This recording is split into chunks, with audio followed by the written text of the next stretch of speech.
So on today's edition of the program, we're going to be looking at the soaring debt profile in Nigeria and some of the programs being carried out by this present administration in relation to the borrowings. In 2003, Nigerian total debt stood at 87.3 trillion naira when President Tinubu assumed office on May 29, 2023. By June 2024, the total public debt rose to 134 trillion naira.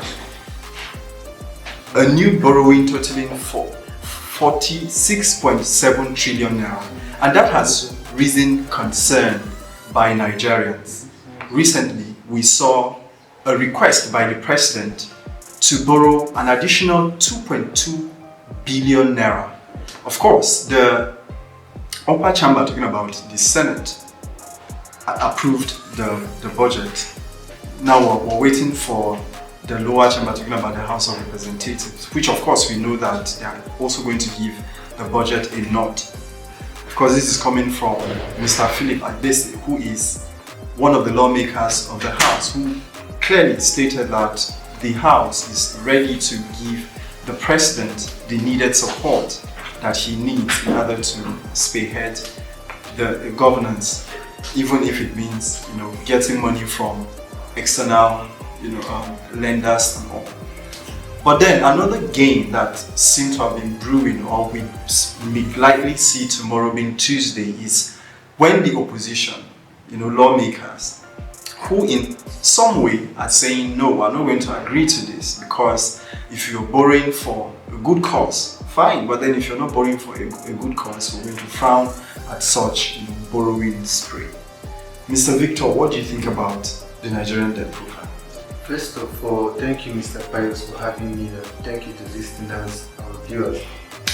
What I think, I think in a very dynamic way, because I see it as straightforward. It's punishing. It is I would like to call it evil, because we are almost at the close of the year. In 3 weeks or 4 weeks time, 2024 is over.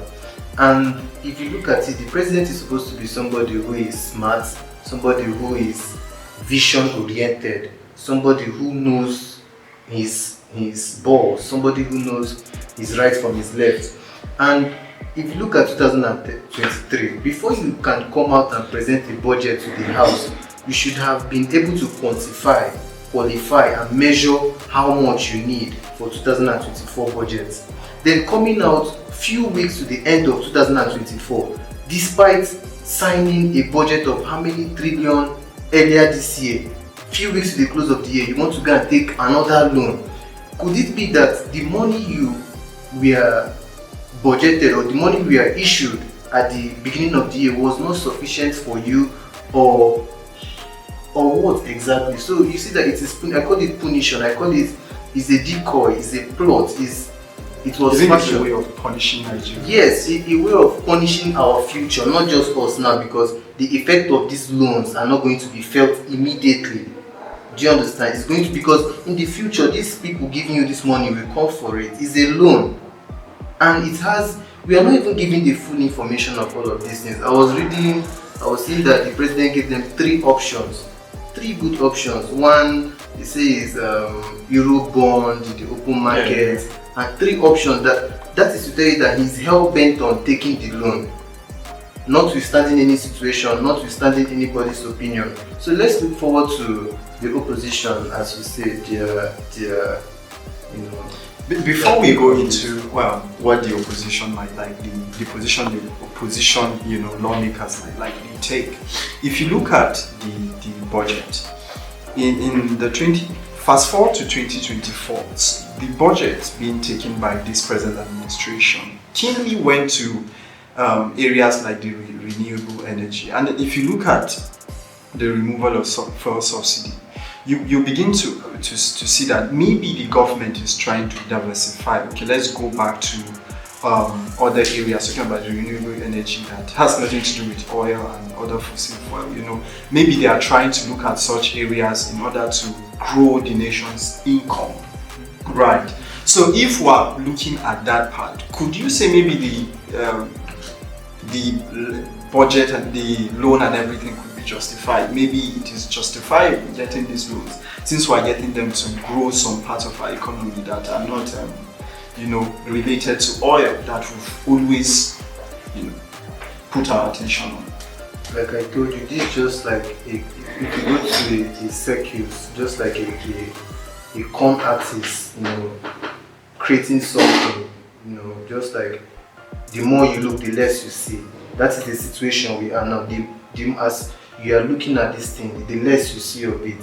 When he says sustainable energy, CNG buses, and all that, you still haven't seen them. Oh, you're saying it yourself. Not only that, even the one that touches me personally the most is the student loan. We didn't make mention of it. The budget was meant, according to whatever they did, was meant to budget for students' loan. I mean, part of the budget, students' loan was part of the budget, right? That means part of the 2024 budget was they were supposed to take money from there to give to students as students' loan, which in his perspective is also a more you look, less you see fashion kind of thing. Because why would you give students loans while education is supposed to be free? And they haven't even given the students the loans. You cannot completely say they haven't given them. I don't know. I think even the listeners can even make their comments. If anybody has gotten the loan, students' loan, I mean, let them come out and say we have gotten. It's almost a year, and before you know it, 2 years has gone. No student has received a loan. In my own observation, or my own, no one that you've known who have received the loan. Yes, even as a young person, I'm on the internet. If people have gotten the loans, you must have been testifying. It would have been trending. People who have been posting online as to testify that yes, they have gotten the loans, and other students will come out to say, look, I've also gotten the loan. The president is trying, and there should be accountability for all of this. Even the loans that they are going to take, assuming that this loan is approved, there should be an accountability, an account, or what's the other word? There should be transparency so that the citizens can be involved in what the government is doing. Because this is our future at stake here. So you are clearly saying that borrowing to invest on renewable energy is not the way forward. Because a lot of people believe that we've depended on fuel for so long. And then when this government came, it's like a cold turkey. When they came, they took subsidy. And then the brunt of that subsidy has been on Nigerians. So in a way to, assuage the pain of Nigeria, they were like, okay, we're going to borrow, but then this is what we're going to invest the money on, which is renewable energy, and that is a way of deviating from sorry to interject. Just so you know, sorry to interject you. Nigeria earns more than $200 million every day. As of 2018, the reports are there. You can check it. We export or we sell 2 million barrels of crude oil every day. 2 million barrels in 2018. And then 1 barrel was sold for $60 for a barrel of oil, crude oil, and you're selling 2 million a day. If you do the math, it's a whole lot of money. Do they still sell the same with the same amount right now? Surely I know that there can even be an increase in the sales. Even if there is an increase, some people believe that if you look at the exchange rate of, let's say, 2011, 2012 and whatnot, if you compare it to now, whatever it is you're getting in 2011 and 2012, even if it is triple what you're getting, even if what you're getting now is triple what you got in 2012, 2011, it still cannot get you what you're supposed to get in 2011, 2012. Now let me bring you. In 2011, the FG under Jonathan earned an income of 3.5 trillion naira, while in Tinubu's government, the FG earned in income in 2023 10 trillion naira. That is what the government in income. So you can see that whatever it is that you must have gotten during the Jonathan era, which is in 2011, which is way below what the Tinubu government got in 2023, which is 10 trillion naira. That 10 trillion naira cannot procure what 3.5 5 trillion naira could procure in 2011 because of the flotation of the naira, the exchange rate. Yeah. So if you look at some of these things, you would begin to ask yourself, okay, where are we really headed? Because no matter how much you earn now, it is even trickling down to common Nigerians. No matter how much you earn now, if you go out, you discover that the money has completely lost its value. And the Nigerian economy is mostly driven by SMEs. Yeah, so if you know, in a way truncate the activities of these SMEs, how do you expect the economy to grow? So a lot of people are concerned about all of this. What do you think is the way forward in investing the loans we're getting? What should we invest it on? Great question. That's a brilliant question. Although I wanted to touch on when we are talking about SMEs and all that, you know, I told you it's the more you look, the less you see fashion. That just like a corn, I keep on mentioning that we are kind of in the circus, and these are corn artists who are creating not apparition, they're just creating things for us. When you say they, are you referring to the government, the people in power? I mean the APC is kind of a more you look, the less you see fashion that they're giving to us. I keep on using that word because it's just like a magician, you know, creating concoctions, deceiving people. How will you tell me in 2023 they took a loan from World Bank? Yeah. $800 million. Where did the money go to? What did they use the money for? You can just give it to a businessman like Dangote. Just give him, take the loan, give it to Dangote. Dangote can invest that money. And you can't tell me as a businessman as Dangote is, he can't double the money in 1 year. Are you trying to say? No, I'm giving you an example. It's just an example. Or you can look for a bank and put in the money. It can generate interest. The bank can give Nigerians that loan with interest, a certain interest, not too high, not too low, just an interest that they feel that the people can regenerate, can pay back. Now when you give, okay, the government takes loan and give to the bank issues those loans to citizens. The citizens can be able to double that money. Are we not looking at You asked me for solutions. Yes, I'm giving you one solution to the loan. Two, if they take the loan, they can invest in agriculture. You can invest in education. You can invest in housing. But they've been investing in education. Part of what they collected, or the loan they collected, the external loan, was to invest in girl child education. So you cannot completely say they've ignored education. The student loan, as I was discussing earlier with you, we still don't know how far it has gone. This is a year going, and almost 2 years to the president's tenure, and we still haven't seen anybody to come out and testify that they've gotten the loan.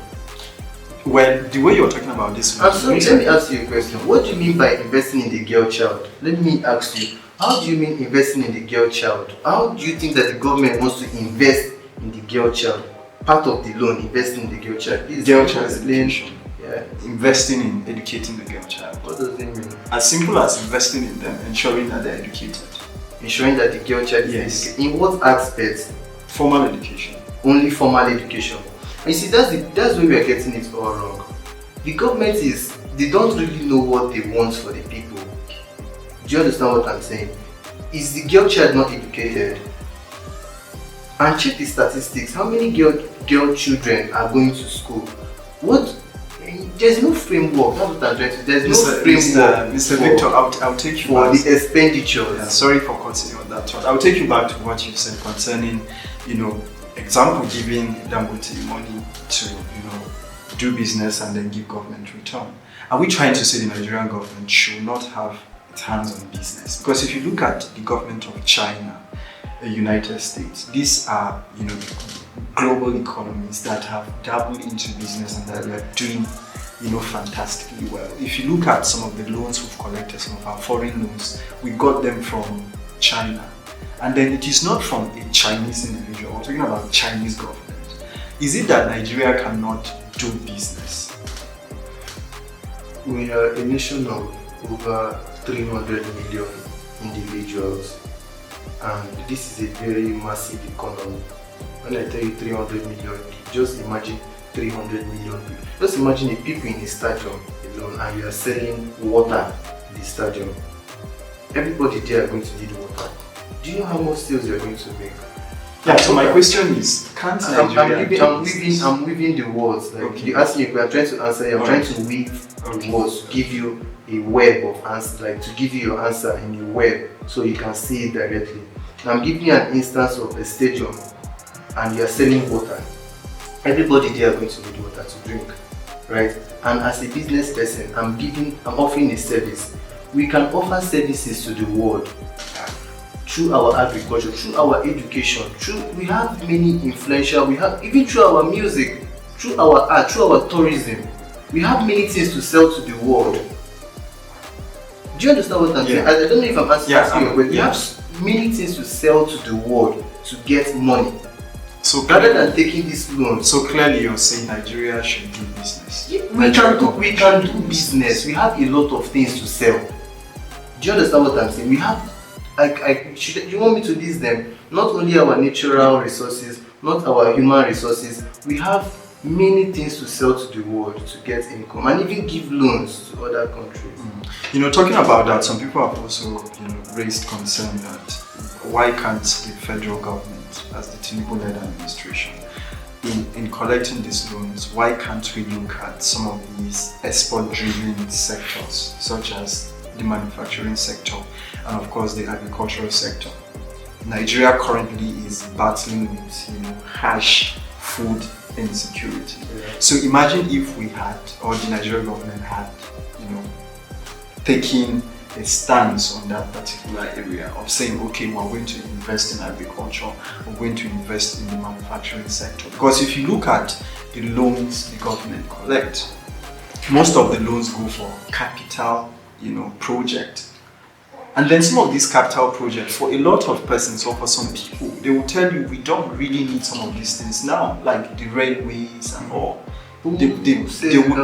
Some Nigerians will tell you they don't need it right now. They just need something that would. If you look at the unemployment rate and the likes, imagine if you invest in the manufacturing sector and the agricultural sector, it's going to lift the number of unemployment, out of the street. Yes. So most Nigerians are saying, okay, why can't we just, put our energy on this and ensure that instead of being majorly consuming or consumer country, why can't we be a productive country?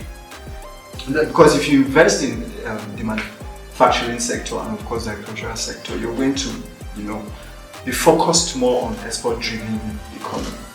I think my opinion in accordance to what you say is the government needs to not only diversify, you talked about consumption and production. The government needs to cut on their spending first. That's another area. Yeah, they really need to. Tinubu went to Brazil. President Tinubu was in Brazil or is in Brazil now as I'm talking to you. He has returned to Nigeria. He has returned. Yes. You see, you don't even know the day your president is leaving. You don't know when he comes back as a citizen. You can see how ridiculous it is. And in what I'm saying is, they need to cut the cost of governance. Look at his traveling. He's traveling with so many people. But he has cut down that. In a jet that was bought from money meant for the citizens of his country. Why not fly business class or first class on a commercial plane to wherever you're going to? So you can feel... He's the president of Nigeria. But president of Argentina travels on a commercial plane. Not only Argentina, other countries with top economies, big markets, travel in commercial planes. Netherlands, name it, they travel in commercial planes so that they feel this connection with their citizens, people who they are serving. But here you have a president that is buying a private jet worth millions of dollars, spending a lot with his office. It's ridiculous. I just don't know much to say. Now, talking about business, Mr. Pius, Tinubu claimed that 75,000 Nigerians are going to receive 1 million naira as grants or loans to boost SMEs and manufacturing in the country. But I don't know, as a news analyst, do you know anybody that has received any? Not that I can remember. None you see. So that's when I'm talking about the more you look, the less you see. And if you remember, we also told that families are going to receive, was it 8,000 naira stipend a month to alleviate the poverty or but then are you in support of dishing out money grants to citizens as a way of addressing economic challenges? 100%, in fact, 1000%. So you're in support of palliatives as a way of cushioning the You wouldn't cash call effect it. of subsidy removal? You wouldn't call it palliatives per se. You wouldn't call it palliative. I think you should call it relief, because other countries does that. There are some countries that when they have unemployed people, they give them this kind of relief to suit that economic imbalance until they are able to. Maybe the government can be able to produce jobs for them to work in a situation where there are no jobs, or More like a social welfare. exactly, welfare, just like taking care of your citizens. Because I think we have everything that we shouldn't be complaining for lack. We're just sitting by a river bank and we are thirsty for water. More like the problem is poor governance, poor leadership. Exactly, not just poor, ruthless, punitive. How do we get it right? The only way we can get it right is by telling ourselves the truth and by standing on the truth. Okay. Now, before I take you to the final one, the People's Democratic Party, talking about the opposition, under the People's Democratic Party's Governors Forum, had a meeting in Jos over the weekend, and they talked about some very key issues concerning the current economic challenges bedeviling the country. And then some of or even the chairman of the Governors Forum, that is the PDP, talked about the PDP coming back in 2027. Are you seeing an opposition problem in some of the issues we're having? Maybe we don't have a strong opposition to hold this government to account. I thought we were talking about loans. Now we are talking about opposition. No, I just wanted you to touch on it. Yes. Based on the same feathers flock together. Many of these people in APC today, as I'm talking to you, we are former members of PDP, and there's no way they still don't have affiliation with their former parties. Look at Wike, for instance. I can't start naming all of them. Atiku has been jumping from one party to the other. We don't know which umbrella he's under. So I think it's a But isn't that typical of an African politician, or even better still, a Nigerian politician? Well, jumping, yeah, It's crossing from one party to the other. Yeah, that's how politicians work. That's the nature of politics. But I feel like PDP is not going to have any, backdrop or stronghold in Nigeria anymore. Then is it not concerning for you that if we don't have a stronger opposition, then we'll have a problem? That's the point. That's the point that people are not able to comprehend early enough. And it icks me. APC is going to be a totalitarian, or will I say it's going to be the sole party in Nigeria with the way things are going. Look at the election in Ondo State. How will all the local governments be assigned to APC, or APC won all the local governments and won the governorship candidates? Not only that, look at Edo State, how the elections are being manipulated over and over. And look at 2023 election filled with lots of discrepancies and flippancies from INEC. So I think it's going to be a totalitarian, or let's say APC is going to be a kind of, it's going to control the polity. Quickly, what do you think is the way out? Like I said earlier, the way out is truth and standing by the truth. And that truth alone, just to enhance or to break it down further, because words are like food. You have to break down several components in it. Truth stands for equity, it stands for justice, it stands for respect to human rights and respect to human rights, in the sense that we as citizens are not supposed to be in a situation where our governments are not accountable to us. It is our right to know what the government are doing and what is their plan for us and our children and for those in the future. Because come to think of it, we have so much resources. Nigeria has a spending problem. If you remember what they used to say in the 70s and 80s, we had a spending problem. because we have so much to expense. So if we can tell ourselves the truth, if our government can be truthful, can be accountable, can stand on, 80% of our problems will be solved. All our problems will be solved By calling the truth. Yes. Alright. So before I take you on the final one, let's look at the exploding population. And then some people are saying the Nigerian population as at 2011, as at 2012 wasn't the same with what we have now. Don't you think that the fact that we don't have projection as to how the country is going to be much more populated in the next 5 years, we tend not to plan ahead. So could that be part of the problems we're facing? Because before now, we never thought our population was going to blow up. So the Nigerian population is at all-time high, if you ask me right now. And then we're projected to have to go even more higher in a few years to come. Could that be some of the things that are affecting government policies? Right, before I answer your question, let me ask you, because I want to know, who says we are populated?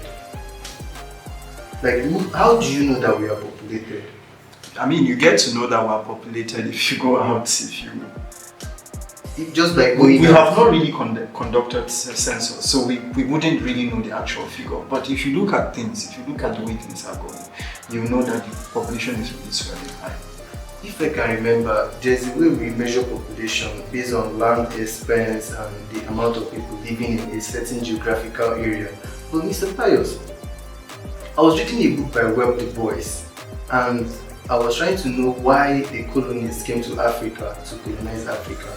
And he was writing in the book that the sociologists in London, in UK, believe that one day that UK is going to be overpopulated and they cannot be able to tend to their needs. That was why the Royal Niger Navy, their navy, had to come to conquest Africa, because they believed that they were going to be overpopulated. Now, Pius, the land is enough for us. Instead of being afraid of population, let us be afraid of not having children.